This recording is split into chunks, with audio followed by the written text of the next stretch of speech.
Welcome back to What If Naruto Decides to Rebuild Uzugakure Village Part 5. Disclaimer: I don't Naruto nor this fanfic. What? All of the Rookie 9 said in unison. There was just no way someone like Naruto could go missing. What do you mean he went missing? Sasuke called out. He refused to believe his best friend went missing. Naruto was the only thing tethering him to this village. The only person that kept him sane, if you will. Allow me to rephrase that. Naruto left of his own accord. Hiruzen corrected. He knew this would shock the kids. They knew Naruto as someone loyal to the leaf, not someone who would leave. Kakashi looked dejected, his mind elsewhere. The Sand Ninja looked furious, seething with rage. Murmurs rang out through the room. Silence. The Hokage ordered. The room went silent without any delay. The Hokage cleared his throat. This will be an S-rank mission. If any of you speak of this mission, there will be severe consequences. Before this mission starts, there is something I must tell you all. Naruto is the Jinshu Uriki of the Nine-Tailed Fox. His parents, the Yondaime Hokage, Minato and Kushina, sealed the fox into their own son to save the village. Hiruzen explained. The room broke out into talking and murmurs again. The kids now shocked to hear that not only were Naruto's parents the Yondaime Hokage and his wife, but that he was a Jinshu Uriki? Excuse me, Hokage-sama? Ino asked politely, standing up straight in front of her Hokage. Yes? Hiruzen answered. What's a Jinshu Uriki? Ino asked. She had no idea what one was. She once overheard a villager calling Naruto one. But when she asked her father about it, he never gave her a straight answer. A Jinshu Uriki is somewhat of a jailer. The tailed beast is sealed into them. Jinshu Urikis serve as a deterrent of war. If war were to break out, they would be put on the front lines. Hiruzen explained to the blonde girl. The front lines? Sakura exclaimed, horrified. She's never experienced war, but the stories she heard were terrifying. Yes. Now no more questions. Fight Naruto and Gaara. Do it quickly. We currently have no leads as to where he is. Ask around, but do it quietly. You need to find him as soon as possible. The Hokage ordered. The kids nodded and without any hesitation they left to find leads. Naruto leaving? That can't be true. Sasuke thought to himself. Sasuke knew that they had to find him. He didn't know what he would do if they didn't. Sakura and Ino decided to check around Naruto's apartment, to see if anything there could show where Naruto might have gone. Sasuke and Kakashi decided to stop by Ichiraku's to see if they had any information. Taki, Kakashi greeted. He still wanted to be polite, even if he was panicking on the inside. Sasuke, however, said nothing, too wrapped up in the fact his one and only was missing. The two shopkeepers looked at the boys and immediately saw the tension. What can we do to help? Taki asked. He knew Shinobi didn't like wasting any time. Getting to the point would be best. Uzumaki Naruto left Konoha. Do you have anything that could possibly lead us to him? Sasuke answered with haste. He wanted to find Naruto as soon as possible. Sasuke's answer shocked both Ayame and Taki. Naruto left? You're kidding. Ayame answered, shocked. There's no way someone as bright as the sun like Naruto would leave his village. It's true. Kakashi answered rather sadly. The fact his student left stung. Could he have stopped it if he knew earlier? Taki cleared his throat and answered Sasuke's question. Young Akaya. Taki said, turning his attention towards Sasuke. Naruto once said to me that if he were to live anywhere besides Konoha, it'd be by the sea. I hope that helps you. Taki concluded. Sasuke's face turned hopeful, before going back to stoic. Thank you. Both Kakashi and Sasuke said before turning back. They would meet the rest of the Rookie 9 at the gate. For right now they had to wait. The rest of the rookies came soon after, most with grim looks on their face. Sakura spoke first. All we found at his apartment was his Hate-8. Everything else was cleared out. Sakura said while holding out his Hate-8. She ended up just putting it in her kunai pouch while everyone else spoke. We didn't find anything. Neji said. His face never changing. Perhaps it was just fate that he left. Neji thought to himself. We didn't find anything either. Hinata said quietly. She was devastated Naruto had left. She assumed it was only a matter of time though with how the blonde was treated. She still didn't want to believe it. Sasuke spoke next. We found a loose lead. The owner of Ikaraku's said that if Naruto were to live anywhere else it would be by the sea. Sasuke said, he felt like this lead was nothing. With just this they would never find Naruto. That's it? Kiba said. If that was their only lead there was no hope of finding Naruto. Sasuke just nodded. Sakura, give me his 88. I'll have my Ninken track him. Kakashi said suddenly. Sakura complied and gave Naruto's 88 to Kakashi. Her sensei summoned his Ninken without a second thought. Kakashi. What Pakkun started? Not now Pakkun, sniff this. We have to find Naruto. Kakashi said quickly, cutting the poor pug off. The dog just huffed and did what Kakashi said. His scent is faint, but I think I can track it. Follow me. Pakkun said, and started racing out of Konoha's gates. The Sand Ninja followed up with them. They know wherever Naruto was, Gaara was probably there. The group traveled for hours, nearing the coast. Then Pakkun suddenly stopped. His scent is gone. Pakkun said grimly. He could tell how much these kids wanted to find Naruto. Neji activated his Byakugan again to see ahead. There's a village up ahead. Let's head there and see if they saw Naruto. Neji declared.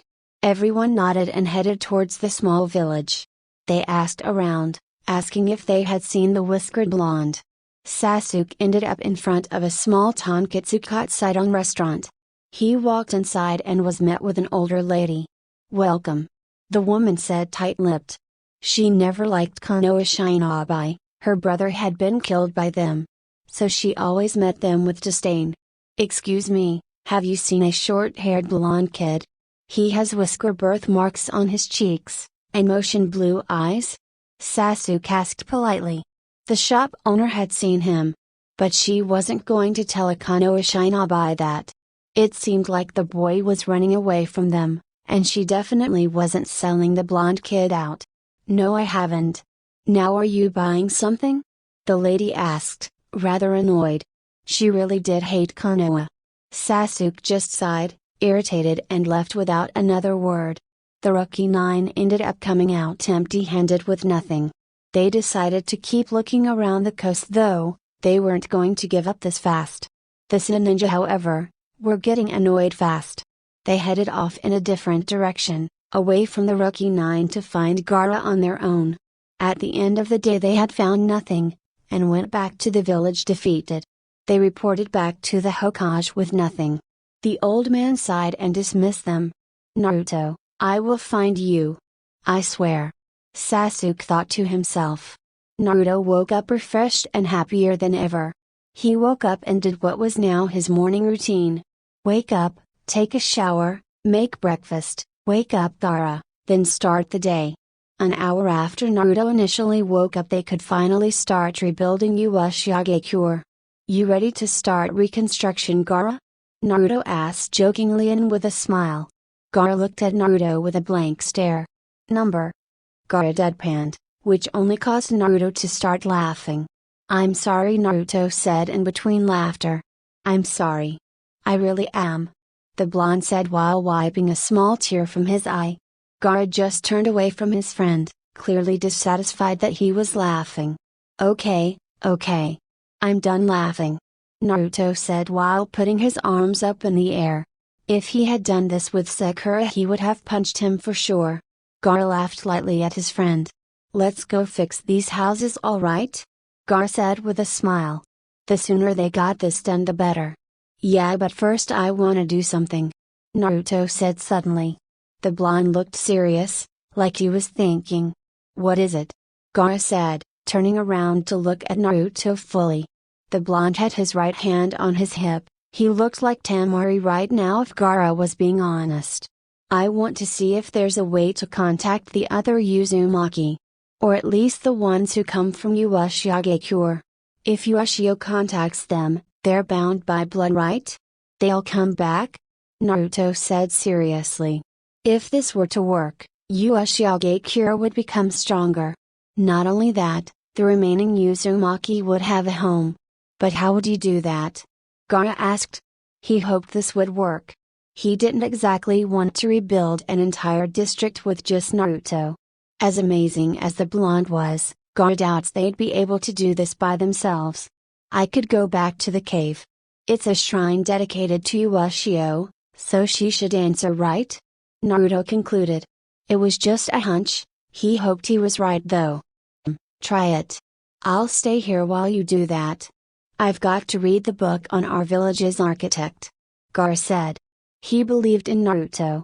Gaara pulled out the book from yesterday and took a seat on the futon.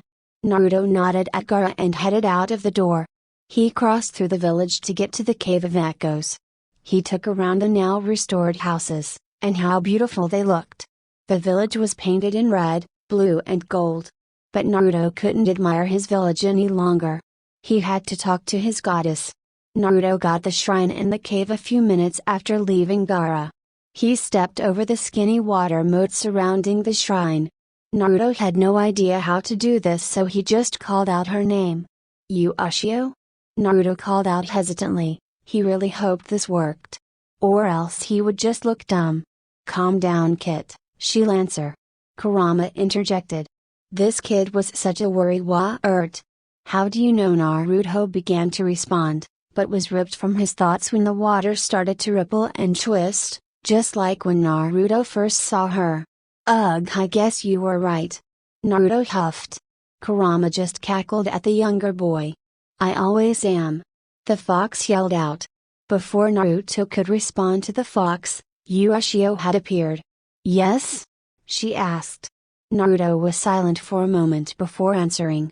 Talking to a goddess was something the blonde would probably never get used to. I have a question, if that's alright with you. Naruto asked hesitantly. He knew that the goddess in front of him could probably cut him down without a second thought. No need to be nervous, child. I am here to help. I would never hurt my Uzukage. She said with a smile, the whirlpools under her turning ever so slightly. Thank you.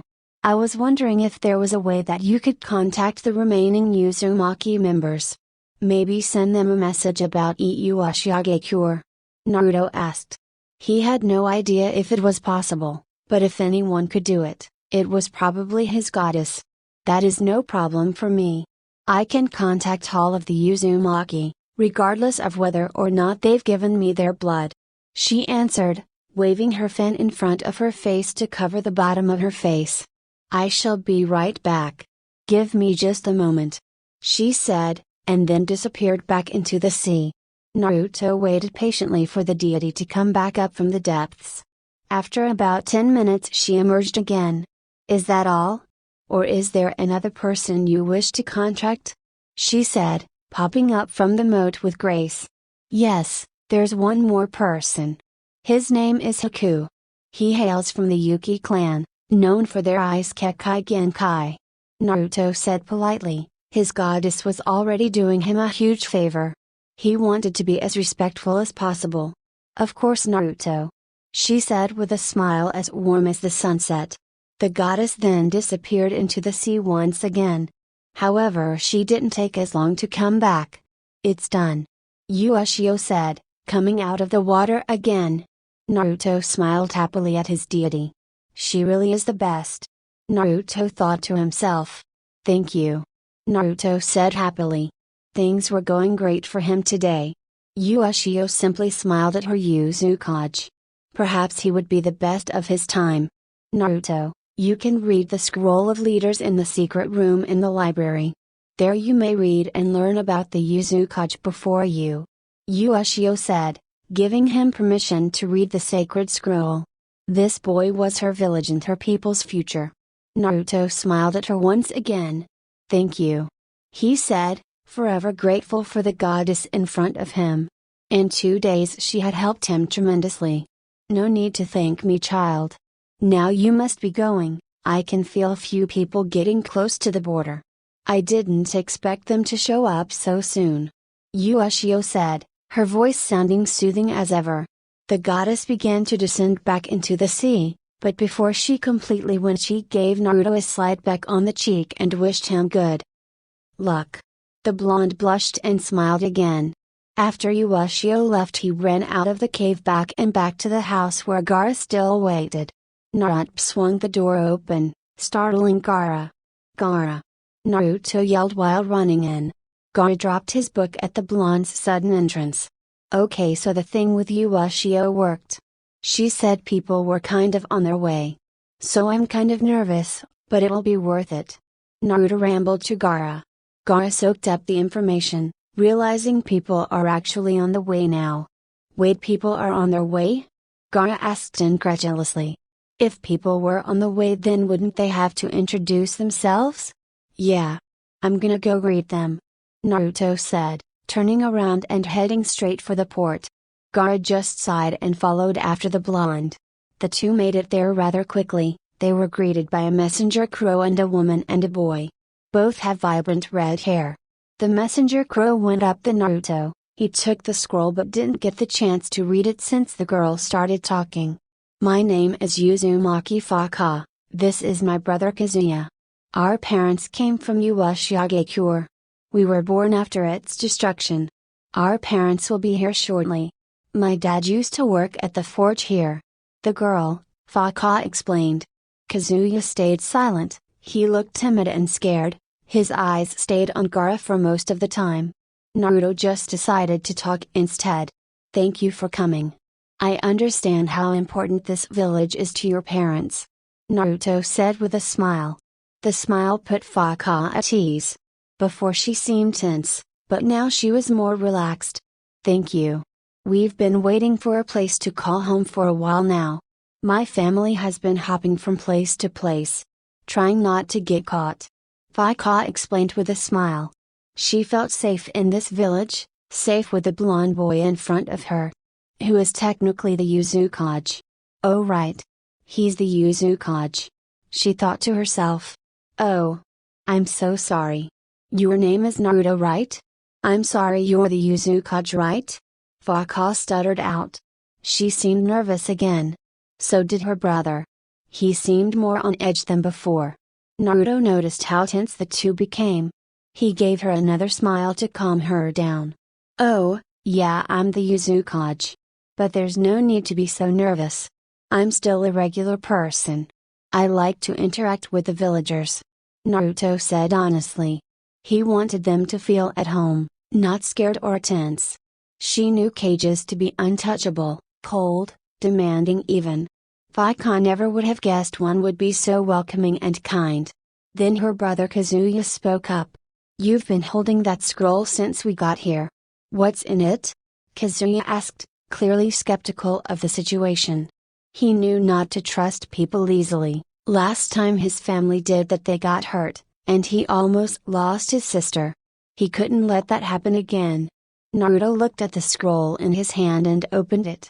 The blonde read through the scroll, aware of Kazuya's eyes on him. Faka looked upset with her brother instead. Naruto looks so welcoming though. She thought to herself.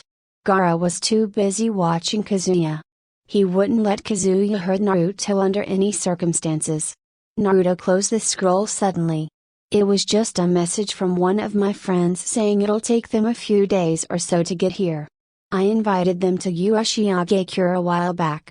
Don't worry, they won't harm you too. I'll make sure of it, Naruto said earnestly. Faka looked relieved that their Uzukage would protect them. Kazuya relaxed slightly. He seems honest enough. He thought to himself. Naruto, I'm gonna go start cooking. These two are probably hungry from traveling. Gaara said, already turning to head back to the village. Naruto nodded at Gaara, who had already turned into sand to get there quicker. Alright. Do you want to wait for your parents to show or do you want to head into the village? Naruto asked, turning his attention towards the two teens. Faka turned towards her brother. She personally wanted to head into the village and see if it was really like what her parents had told her. I'll stay here, Faka. You go with the Uzukage and explore the village, Kazuya said to his little sister. Her eyes lit up, she ran over to Naruto's side grabbing his hand. "Thanks Kazuya," she said, gesturing towards her brother. She turned her attention back to her Uzukage. "Lead the way," she said with a smile. Naruto smiled back at her and turned towards the village. Naruto used Amino Hana to get there faster. The petals' color turning into a mix of yellow and red. The village was beautiful, it was exactly like Faka's parents told her. The red house tiles, blue and gold wall paint and murals. In the center of the village, in front of the cage tower was a fountain of their goddess Ushio. She was holding her signature fan in her right hand. Though some places still needed repairing. Naruto explained that most of the buildings had been repaired due to seals being embedded into the foundations, but most of the buildings in the Uzumaki district had to be rebuilt. Faka looked slightly sad at the revelation. Her clan's district was the one in the worst condition. "Uzukage-sama?" she asked while the two were walking towards the village hospital. "Oh yeah? Sorry, not used to the Uzukage thing, you know?" Naruto said sheepishly. They had stopped walking, now outside of the hospital just talking. Faka just laughed at the boy. He was definitely changing her opinion on cages. "Sorry then. I'm just trying to be respectful, but couldn't we hire builders?" Faka asked. If they hired builders then it would be much easier to rebuild their village. Naruto looked like he was thinking for a minute. "Yeah, I thought about that. But I need uzugakure to be a secret. Hiring someone, they might say something. We can't risk that. The village is incredibly small. As the Uzukage I absolutely cannot risk another war. Uzugakure might come back and finish the job. Uzugakure won't be able to fight back," Naruto answered thoughtfully. Faka looked at her Uzukage with admiration. She was clearly older than him, but he was already thinking like a Kage. Putting his village before everything else. Faka smiled at him, now holding him in high respect. "I actually didn't think about that at all. You really do think like a Kage," Faka said excitedly. "If someone like him was the Uzukage then Uzugakure would prosper without a doubt." Naruto smiled at her, then spoke again. "Well, I know a few builders that are trustworthy. They won't say anything. But I'll have to be the one asking them. But that kind of puts me at risk," Naruto said with a serious look. He knew that if he went out to get Izuna he would be putting himself at risk. To get to the land of waves they would have to cross over to the land of fire. Or they could take a boat around and arrive right by the land of waves. "Wait, hey, put yourself at risk? What do you mean?" Faka asked concerned. Was someone after Naruto? She thought Naruto came from Uzugakure. Naruto smiled sadly at the girl, then explained his situation. "Sorry, let me explain. My parents, I don't know if you know them but they're Namikaze Minato and Uzumaki Kushina. My mom came from this village. It was destroyed shortly after she left and emigrated to Konoha. She came to Konoha to become the Nine-Tails Jinchu Uriki. There she met my dad. Blah blah, they fell in love and had me. Shortly after I was born someone attacked Konoha and let the nine-tailed fox free. They controlled the fox and eventually killed my parents. My dad ended up having no choice but to seal the fox into me, so that's what he did. Living in Konoha wasn't easy, most people hated me for being a Jinchu Uriki.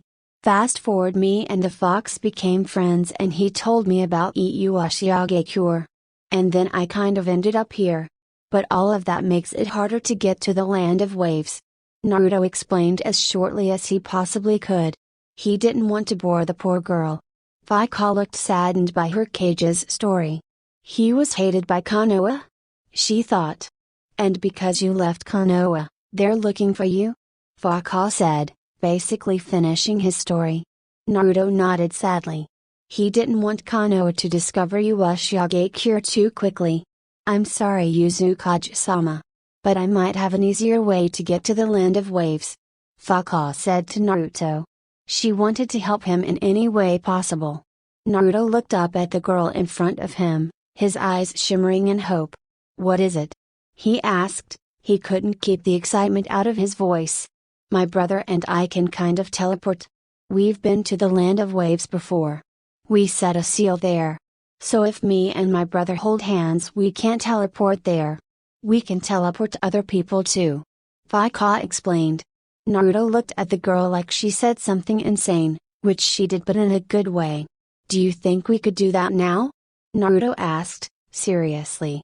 The earlier they did this the better. Konoha had to be looking for him by now. It's been 4 days after all.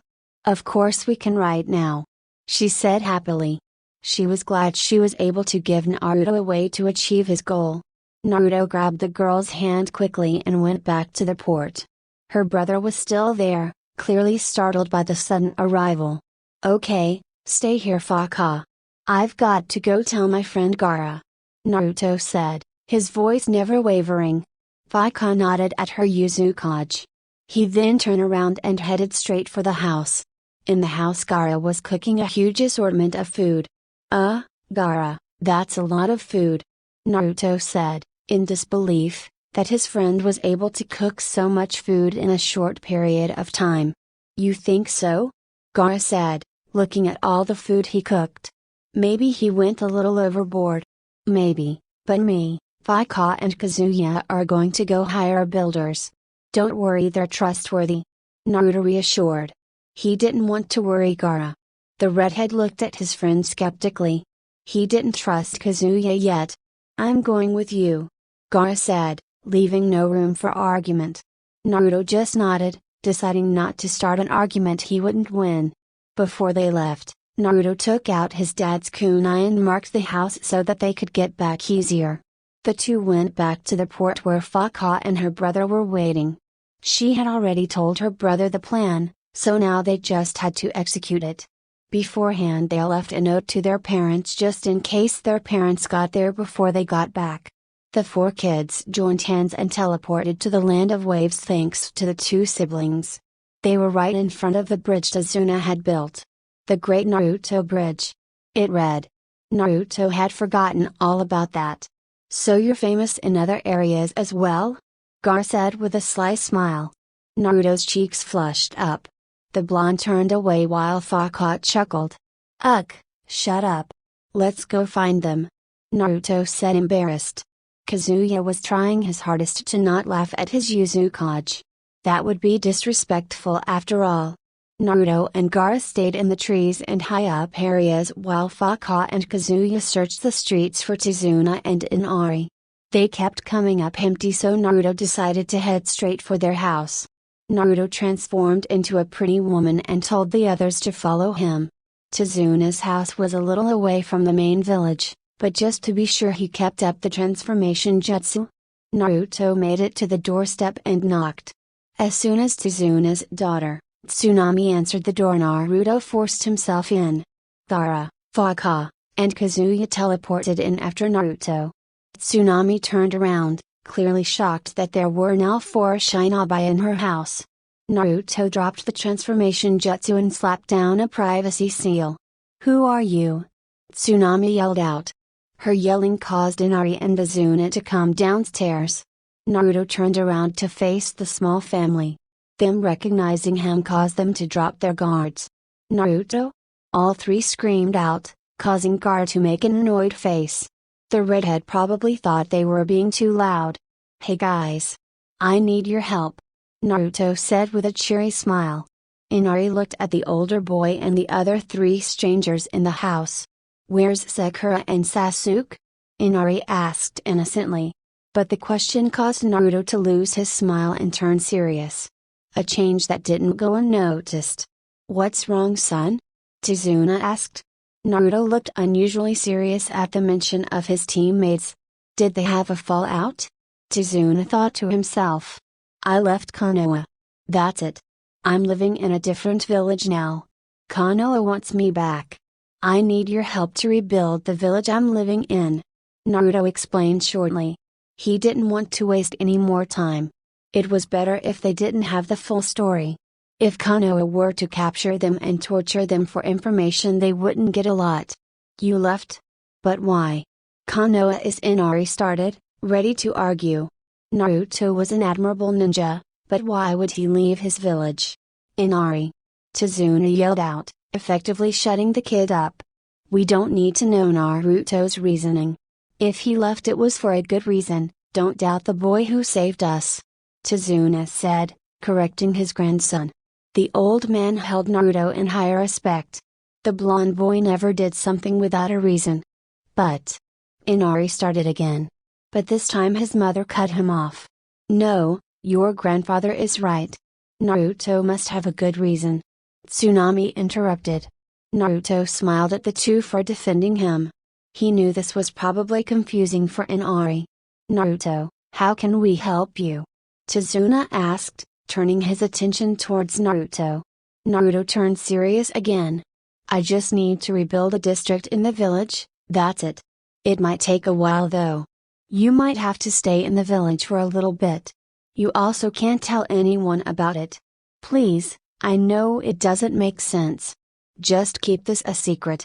Naruto said seriously. He needed to know if Tazuna had that type of commitment to help him. The old man just cackled though. No need to be so serious, Naruto. Of course I'll help. Let me gather my men. I'll tell them not to tell, of course. Tazuna said while getting up. Naruto looked at the old man with gratitude. Thank you, Tazuna. Naruto said with a smile. Tazuna said nothing as he walked out the door. Tsunami and Faka were wrapped up in a conversation, while Gaara and Kazuya were sitting down at the table. But Inari looked at Naruto with a piercing glare.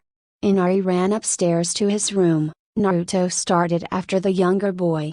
He opened the door to Inari's bedroom to find him sitting on the bed. Naruto entered the room but stayed close to the doorway. Naruto started but Inari had cut him off. Why? Why would you leave your friends? Inari yelled looking at the older boy. Naruto's expression shut him up though. The completely blank face Naruto was giving him surprised Inari. Inari. Listen to me. Konoha was never my home, the villagers there practically hated me. Sakura quite literally admitted to hating me. I had every right to leave. Naruto said, his voice cold. He didn't want to be harsh with the boy, but the mention of his old teammates was kind of a sore spot. Inari looked at the older boy, regret was evident in the younger boy's eyes. Really? I didn't know that. Inari mumbled into his chest.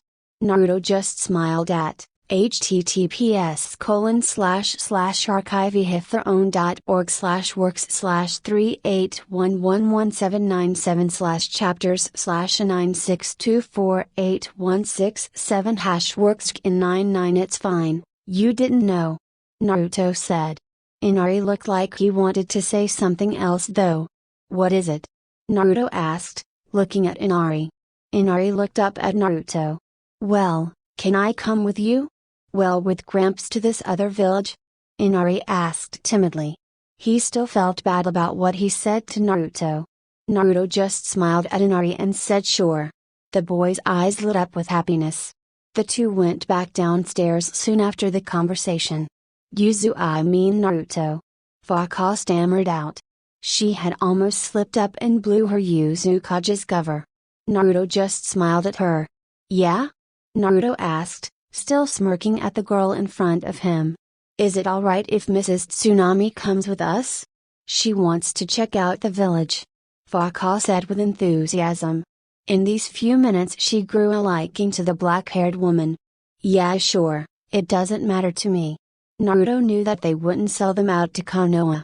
A few moments later Tazuna came into the house. My men are outside now. You ready to go? Tazuna asked with a smile. Everyone in the house nodded. Tsunami had packed both her and her son's things a few minutes before. They all left the house after grabbing their belongings. We've got a few boats lined up. You guys just lead the way. One of Tazuna's men called out. Kazuya just smirked at the men. Oh, we won't be needing those. Kazuya said. The men looked around confused but Faka just smiled at all of them. Could you guys all join hands? Faka asked them. They were confused but all complied. After joining hands all of them were transported back to uzugakure. Gasps and murmurs spread throughout the crowd. They had never heard of this village, but it looked beautiful. Tizuna cleared his throat and spoke up. "Everyone! Let's get to work!" Tizuna declared. The men all shouted in unison, heading straight for the village. Naruto quickly hurried after them, since they didn't know which district they needed to repair. With this many people on the island, Naruto was grateful that Gaara cooked so much food.